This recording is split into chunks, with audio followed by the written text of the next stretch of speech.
Assalamualaikum warahmatullahi wabarakatuh. Anak-anakku sekalian tetap semangat, salam sehat selalu. Kita akan melanjutkan diskusi kita tentang program linier, masih berkaitan dengan program linier. Nah, kali ini masih di kompetensi dasar berkaitan dengan menjelaskan program linier dua variabel dan metode penyelesaiannya, tetapi kita akan membahas kali ini berkaitan dengan mendefinisikan fungsi tujuan ini suatu program linier dan menjelaskan nilai optimum suatu masalah program linier. Dua hal itu yang menjadi konsentrasi kita pada diskusi kita hari ini, penjelasan kita tentang program linier. Bagaimana menjelaskan fungsi tujuan dan bagaimana mencari nilai optimum dari fungsi tujuan itu dengan metode titik pojok. Pembahasan kita hari ini hanya titik pojok. Garis lidik akan kita bahas nanti pada pertemuan berikutnya. Oke. Bagaimana menerjemahkan soal cerita, kalimat verbal, itu menjadi kalimat matematika yang di dalamnya ada fungsi tujuan.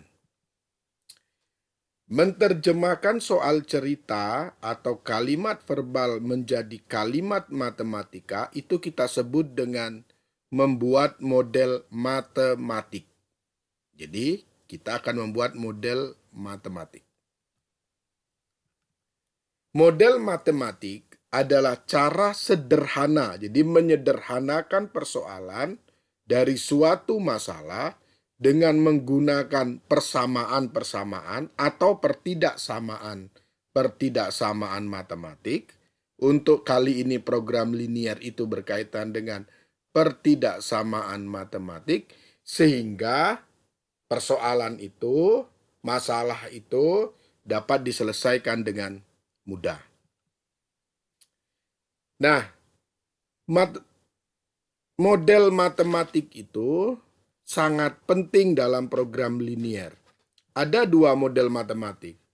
Pertama, dia berbentuk persamaan atau pertidaksamaan. Kedua, membentuk fungsi objektif atau fungsi tujuan. Fungsi objektif itu nanti di bagian berikutnya akan kita jelaskan berkaitan dengan maksimum atau minimum. Akan kita jelaskan berkaitan dengan maksimum dan minimum. Bentuk fungsi objektif itu ini. Z sama dengan AX tambah BY. Mungkin masih terlalu abstrak untuk memahami definisi-definisi dan keterangan ini. Mari kita ke contoh soal saja, biar lebih gampang memahaminya. Oke, misal ini. Untuk memenuhi pelanggan, sebuah pembuat kue harus membuat minimal 800 kue jenis A dan B. Biaya pembuatan satu kue jenis A itu Rp600 dan biaya membuat satu kue jenis B itu 1.000. Sedangkan ia hanya mempunyai modal 600.000. Jika laba satu kue jenis A 300 dan satu kue jenis B itu 500, pertanyaannya tentukan model matematika dari permasalahan di atas. Kelihatannya panjang, nah harus dibuat model matematika agar gampang diselesaikan. Jadi sederhana. Gimana caranya? Mari kita lihat caranya. Kalimat di atas ini yang panjang ini, kalimat soal ini yang terlalu panjang ini, bisa kita sederhanakan dengan membuat skema seperti ini.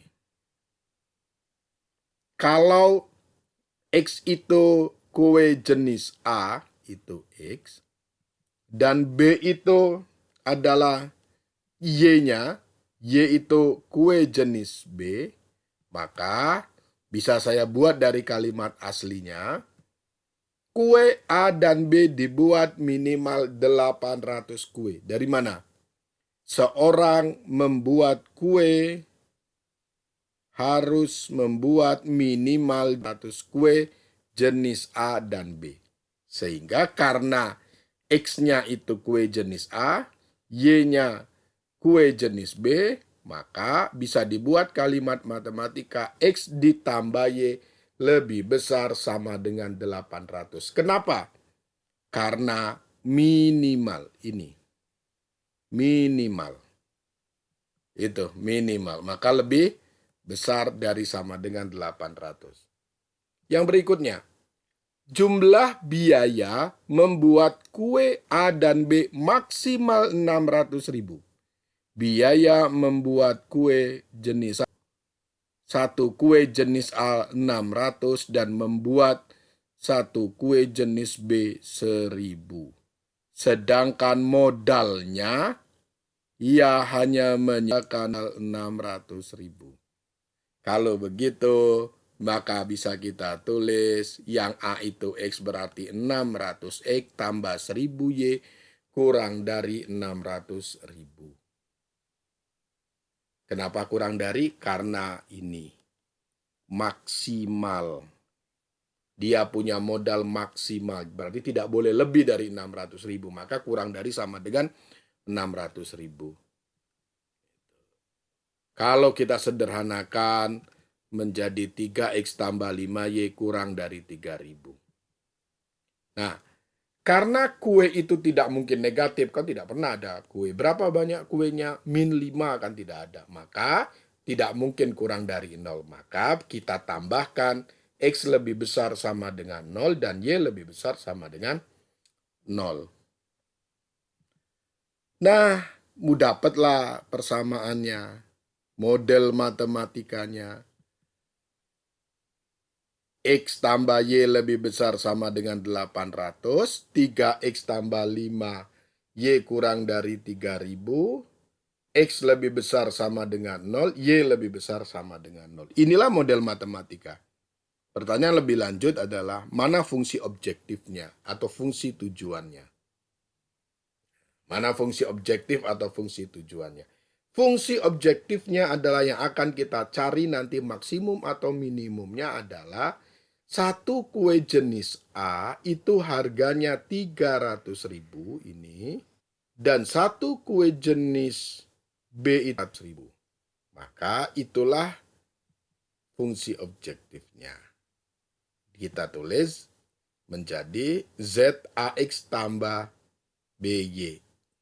Maka 300X, harga 300 kue jenis A yang kita simbolkan dengan X ditambah 500Y. Maka itu fungsi objektifnya. Itu fungsi objektifnya. Jadi sederhana, kali model matematikanya sudah dapat dan ini fungsi objektifnya.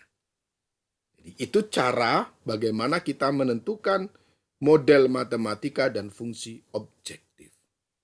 Saya ingin lanjut ke materinya. Nah, bagaimana mengoptimumkan fungsi objektif itu atau fungsi tujuan yang kita definisikan tadi sebagai Z sama dengan AX tambah BY. Kita maksimumkan. Ada dua cara untuk menentukan nilai optimum fungsi objektif. Bisa maksimum, bisa minimum. Yaitu dengan metode uji titik pojok, kita sebut dengan vertex, dan metode garis lidik. Diskusi kita akan membahas yang nomor 1. Pertemuan berikutnya, kita akan bahas bagaimana menggunakan metode garis lidik. Bagaimana menggunakan titik pojok? Saya ingin memberi gambaran dulu bagaimana sebenarnya titik pojok itu. Kalau ada ini tadi, ada gambar gitu misalnya. Misalnya ini. Mana ini daerah penyelesaiannya misalnya. Ini daerah penyelesaiannya. Mana titik pojok? Titik pojok itu ya pojok-pojoknya. Ini titik pojoknya, ini verteknya, ini verteknya, ini verteknya. Dari daerah penyelesaian. Itu yang disebut dengan titik pojok.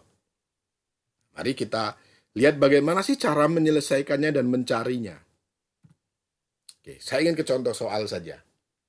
Lebih gampang kalau menggunakan contoh soal. Untuk membuat roti A diperlukan 200 gram tepung dan 200 gram mentega.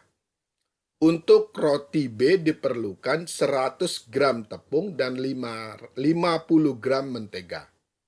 Tepung yang tersedia hanya 4 kg dan mentega yang ada 1,25 kg. Bila harga roti A 3.000 dan roti B 5.000, maka yang A buat model matematikanya, B buat grafiknya, yang C tentukan verteknya, yang D tentukan penghasilan maksimum yang diperoleh, yang E berapa masing-masing roti harus dibuat agar penghasilan maksimum. Kita bahas satu-satu. Pertama, bagaimana membuat model matematikanya? Tadi barusan kita belajar dan melihat bagaimana model matematika itu kita buat. Oke, kita buat tabel. Tabel ini untuk memudahkan kita bagaimana kita membaca soal agar bisa kita sederhanakan. Tepung di roti A diperlukan 200 gram. Ini pernyataannya. 200 tepung. Berarti roti A ini tepung yang disediakan yang dibutuhkan 200 gram. Lalu berikutnya menteganya 25 gram mentega. Roti B itu membutuhkan 100 gram tepung dan membutuhkan 50 gram mentega. Jumlahnya sekarang, tepung yang tersedia berapa? Oh, tersedia 4 kilogram. Harus dirubah menjadi gram, berarti menjadi 4.000 gram. Menteganya yang tersedia 1,25 kilogram. Berarti 1.250 kilogram.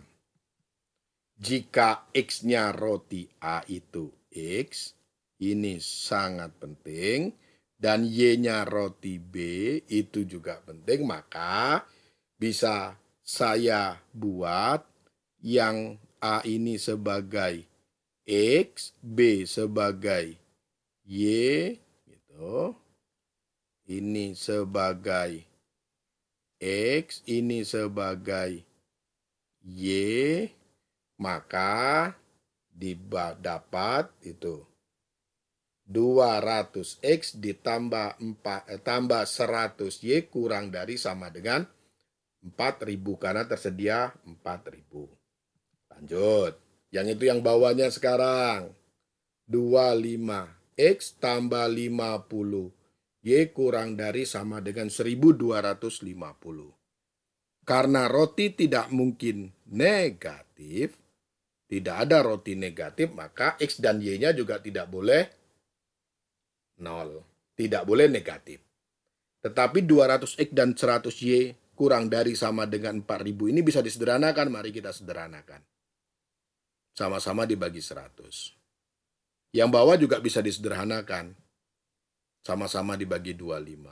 Maka, ini tadi yang saya katakan, roti itu tidak mungkin negatif, maka ditambahkan X lebih besar dari sama dengan 0 dan Y lebih besar sama dengan 0. Sehingga model matematikanya didapat 2X tambah Y kurang dari sama dengan 40, X tambah 2Y kurang dari 50, X lebih besar dari 0, Y lebih besar dari 0. Selesai yang A berarti. Sekarang bagaimana membuat grafiknya?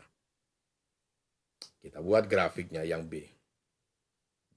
Yang dibuat grafik tentu pertidaksamaannya ini. Oke. Pertidaksamaannya.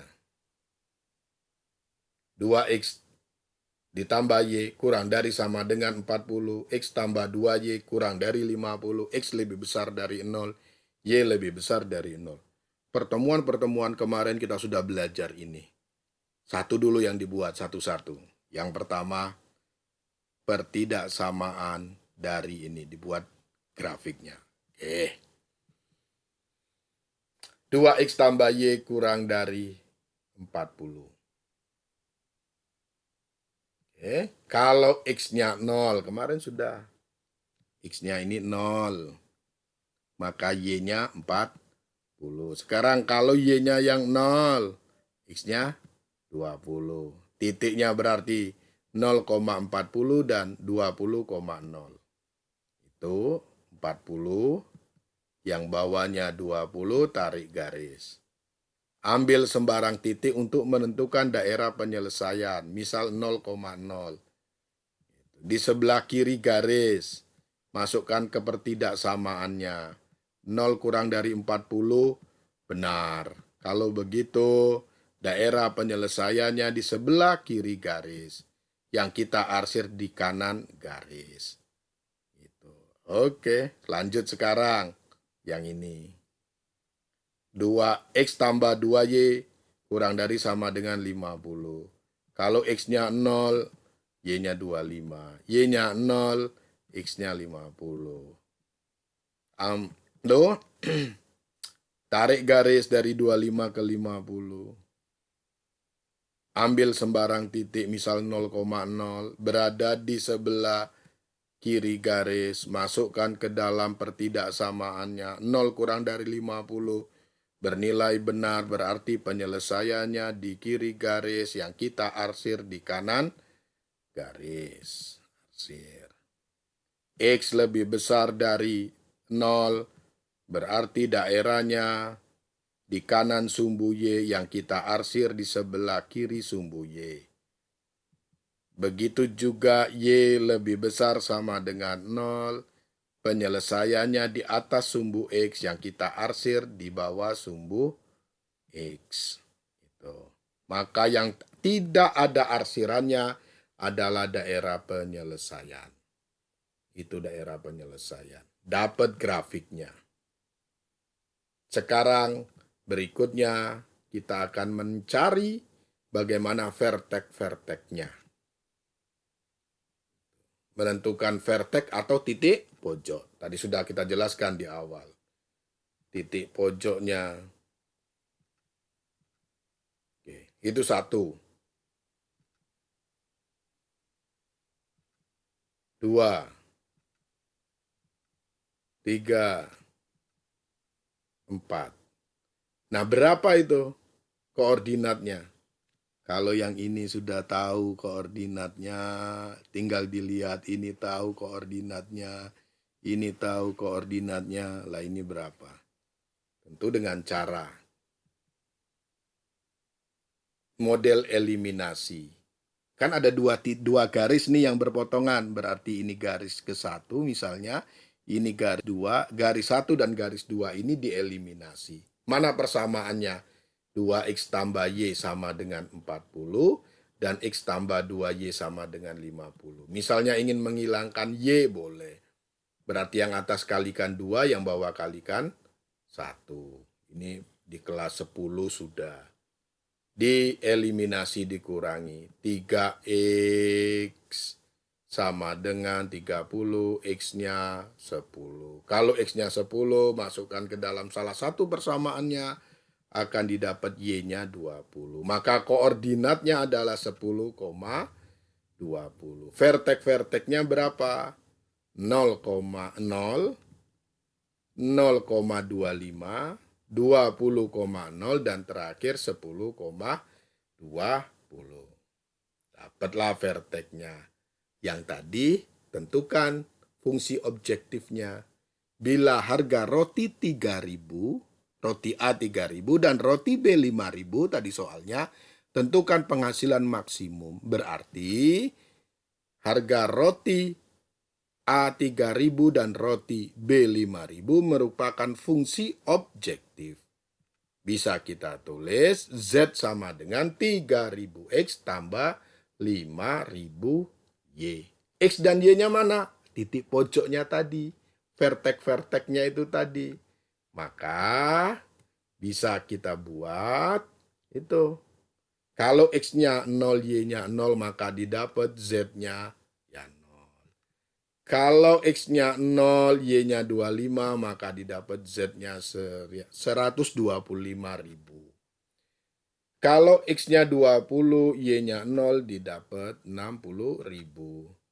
Kalau X-nya 10, Y-nya 20, didapat 130.000. Mana yang paling maksimum penghasilannya? Tentu yang Z-nya 130.000. Nah, ini penghasilan maksimum. Oke. Pertanyaan terakhir, berapa masing-masing roti harus dibuat agar penghasilannya maksimum? X tadi roti A, Y tadi roti B. Maka akan didapat penghasilan maksimum jika dibuat roti A-nya 10, roti B-nya 20. Simple. Kalau Anda pahami bertahap, tentu sangat bisa Anda menentukan bagaimana menyelesaikan dan mencari nilai maksimum atau minimum dari fungsi objektif. Ini latihan soalnya. Anda bisa menentukan langkah pekerjaannya. Buat model matematika, buat grafiknya, tentukan vorteknya, tentukan fungsi objektifnya. Dimasukkan, maka Anda akan menemukan berapa maksimum yang akan didapat. Itu nomor 1. Nomor 2 ini, dengan langkah yang sama tadi, Anda juga bisa menentukan. Terima kasih, ini yang bisa kita diskusikan. Anda coba semaksimal mungkin.